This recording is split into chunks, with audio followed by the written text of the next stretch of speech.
Bonjour Raphaël Liogier. Bonjour. Alors pour ce dernier épisode de notre série consacrée à la laïcité en France, 110 ans de réflexion depuis la loi de 1905, on va parler des défis de demain. Faut-il encore légiférer ? Moi, je ne crois pas qu'il soit nécessaire de légiférer sur la laïcité. Je vous donnerai juste une anecdote. J'étais, il y a très longtemps, il y a plus d'une dizaine d'années, dans une émission sur France 5, et on avait invité le ministre de la Culture de l'époque. Et la question à l'ordre du jour qu'avait posé Serge Moati, c'était: faut-il toiletter la loi de 1905 ? Ça revient régulièrement. Est-ce qu'il faut la toiletter ? Est-ce qu'il faut la changer ? Est-ce qu'il faut évacuer ? Est-ce qu'il faut faire un certain nombre de choses ? Ou l'adopter, l'éliminer, en faire une autre, etc.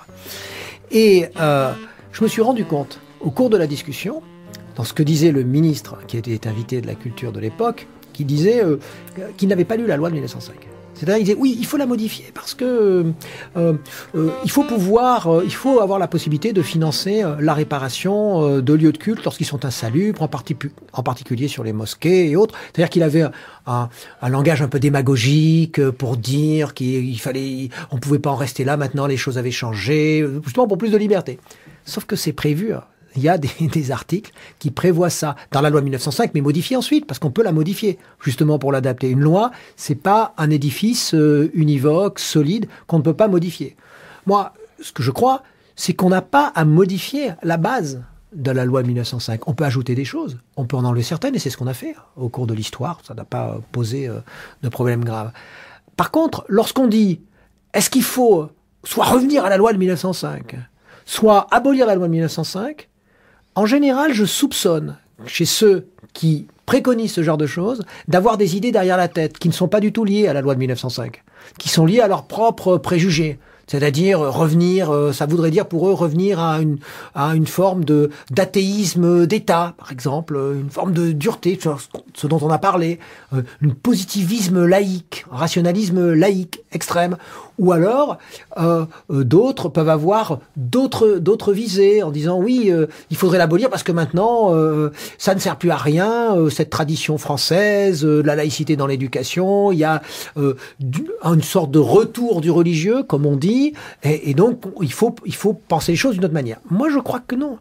Je crois que la laïcité, telle qu'elle est conçue en France, elle a été construite sur cette idée qu'il faut trouver une manière de vivre ensemble, même si on adhère à différents types de vérités, déjà, du point de vue intellectuel, du point de vue religieux, et puis si on a différents modes d'existence, manière de vivre. Hein. Donc, un point de vue culturel. Voilà, point de vue culturel. Et moi, je crois que cette loi, elle est une merveilleuse structure. Je vous disais, le principe de séparation des églises et de l'État, pas de la religion et de l'État, parce qu'on peut avoir comme on l'a dit, on peut avoir des idées religieuses qui s'appliquent, la charité et autres, la solidarité, qui peuvent être...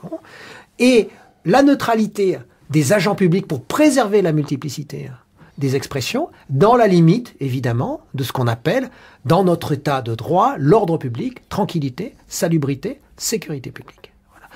Moi, ce qui m'inquiète aujourd'hui, c'est que nous sommes face à une sorte d'antagonisme artificiel, de mise en situation de guerre artificielle entre, d'un côté, des individus qui prétendent être les porteurs d'une vraie laïcité, de valeurs laïques, on va trouver même Marine Le Pen et autres, et qui sont pour la désintégration des caractéristiques culturelles d'une partie de la population, donc de l'expression, la libre expression d'une partie de la population. Et puis, en face, on a des gens qui ne sont pas pour cette désintégration. Vous voulez dire que dans le débat intégration ou assimilation, la laïcité est convoquée comme alibi ? Exactement, c'est exactement ça. Et vous avez raison d'utiliser ce terme d'assimilation, parce que le terme d'assimilation, pour moi, il s'oppose au terme d'intégration, puisque l'assimilation, c'est un terme organique. C'est l'idée qu'on assimile, on digère en quelque sorte l'étranger, l'autre, celui qui est différent, et à la fin, il est pareil, il devient le même, il est réduit au même, pareil que nous. Bon. L'intégration, c'est pas ça, c'est comment intégrer.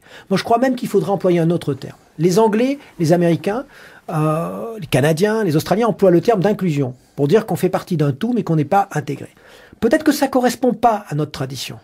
parce que ça laisse chacun à sa liberté, mais d'un autre côté, il n'y a pas cette dimension de solidarité républicaine, d'égalité républicaine, de fraternité républicaine. Donc moi, je serais pour la promotion d'un terme qui serait le terme de participation. Promotion de la participation. D'abord parce que c'est très moderne, c'est très adapté. La participation, on parle même de gouvernance participative aujourd'hui, hein, politique participative, démocratie participative. Et ensuite parce que participation, ça veut bien dire ce que ça veut dire. Ça veut dire que il faut qu'ils participent, c'est-à-dire qu'il faut que toutes les parties de la nation participent, mais en même temps, participation, ça veut dire qu'elles ont droit à une part du gâteau, qui doit être à peu près équivalente à leur participation. Donc ça nous renvoie aussi au niveau économique et social. Moi, je crois que ce mot, l'enjeu, c'est cette question de la participation. C'est un beau défi, mais est-ce que cette politique, cette conception de la laïcité, la France peut être le seul dépositaire alors qu'on rêve de construire une Europe? Or, les modèles sont très différents dans les pays européens aujourd'hui, Raphaël Liogier.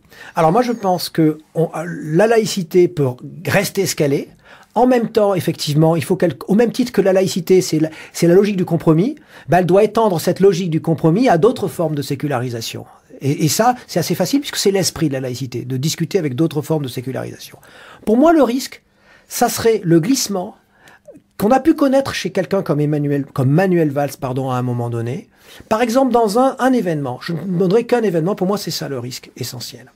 C'est, au nom d'une certaine forme de laïcité, prendre des mesures limitatives des libertés qui sont fondées sur un procès d'intention et qui, là, pour le coup, mettent en péril l'état de droit tout court. Par exemple Par exemple, l'interdiction préventive du spectacle de Dieudonné. Pourquoi je dis ça? Pas parce que je suis pour Dieudonné, je le critique dans mon dernier livre, ce populisme qui vient. Je dis que c'est du populisme liquide, où on dit un peu tout et n'importe quoi, le complot, etc. Donc c'est pas ça. Mais on savait un peu ce qu'il y avait dans le débat, dans le spectacle de Dieudonné, celui qui a été interdit. Mais à vrai dire, ce n'est pas le problème pour moi. Je vais vous dire pourquoi. Parce que je n'ai pas dit que j'étais pas pour l'arrêter. Ouais. Je veux dire pas préventivement. Ça veut dire que quand on est dans un état de droit, on met un policier, sans même prévenir, un officier public dans la salle, et au moment où il prononce une expression antisémite punie par la loi, il est arrêté sur le moment, dans le spectacle. C'est comme ça qu'on doit procéder dans un état de droit. Mais on ne procède pas préventivement. Parce que qu'est-ce qui s'est passé? Du point de vue juridique, moi, ça me paraît très important. Parce qu'après, on peut dire n'importe quoi. Ce qui s'est passé, le tribunal administratif en première instance, il a dit, le spectacle peut avoir lieu. Parce que c'est la jurisprudence normale. Il n'y a pas de problème pour l'ordre public, puisqu'il n'y en avait pas eu précédemment, pour la tranquillité, la salubrité, la sécurité publique objective, donc on n'interdit pas. Le Conseil d'État, à la demande du ministère de l'Intérieur, va statuer, d'ailleurs, ça sera le plus court temps pour statuer dans toute l'histoire du Conseil d'État, ce qui en dit long, c'est-à-dire que c'était quand même téléphoné, pour ainsi dire. Et il n'arrive pas à interdire pour des raisons normales, c'est-à-dire pour l'ordre public, parce qu'il ne trouve pas de raison d'ordre public. Donc il invente un concept qui est un revirement de jurisprudence, de l'avis de tous les juristes, c'est le concept de cohésion nationale. C'est-à-dire qu'il dit qu'au nom de la cohésion nationale, on peut interdire. Ah non, ça c'est pas possible, parce que au nom de la cohésion nationale, après une fois qu'on a fait émerger ce concept, ça veut dire qu'on se balade dans la rue en prononçant telle phrase, en chantant et en s'habillant en rose bonbon, etc.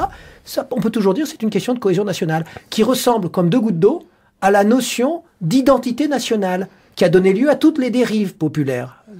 Donc moi, je suis pour l'application du droit au sens strict, mais de ne pas glisser dans la mise en scène de guerre qui nous fait transgresser notre propre droit et inventer des concepts absurdes comme celui de cohésion nationale, qui est un beau concept, attention. Il est absurde du point de vue juridique, parce que il est trop soumis à des interprétations qui peuvent être les interprétations des préjugés de chacun. Et le droit, c'est pour nous protéger contre ça. Et pour terminer, Raphaël Liogier, vous qui avez beaucoup travaillé sur cette question de laïcité, vous qui êtes sociologue, philosophe, universitaire, pour vous, c'est quoi les défis d'aujourd'hui? Puisque vous dites que on peut garder la loi de 1905 et puis aussi introduire des textes, l'améliorer, enlever des choses. Aujourd'hui, qu'est-ce qui vous paraît fondamental d'enlever, d'introduire dans ce socle qu'est la loi 1905? Déjà, pour moi, la première chose, ça serait d'essayer de savoir ce qu'il y a dans cette loi de 1905 et de ce qu'est la neutralité, et d'arrêter de proférer des absurdités. C'est-à-dire la populariser et puis surtout l'enseigner. L'enseigner, mais enseigner ce que c'est véritablement, précisément pour ne pas sombrer dans des définitions qui sont indéfinies, qui donnent à la laïcité, je vous dis, la saveur d'une sorte de patrimoine comme le vase de Soissons. C'est bien joli tout ça, mais elle en perd sa réalité juridique, c'est-à-dire pourquoi son véritable esprit, c'est-à-dire comment elle a été créée, pourquoi elle a été créée, et ce qu'elle dit. Déjà, si on revenait à ça, ça serait une bonne chose, je crois. Ouais, mais on peut effectivement l'interpréter de différentes manières.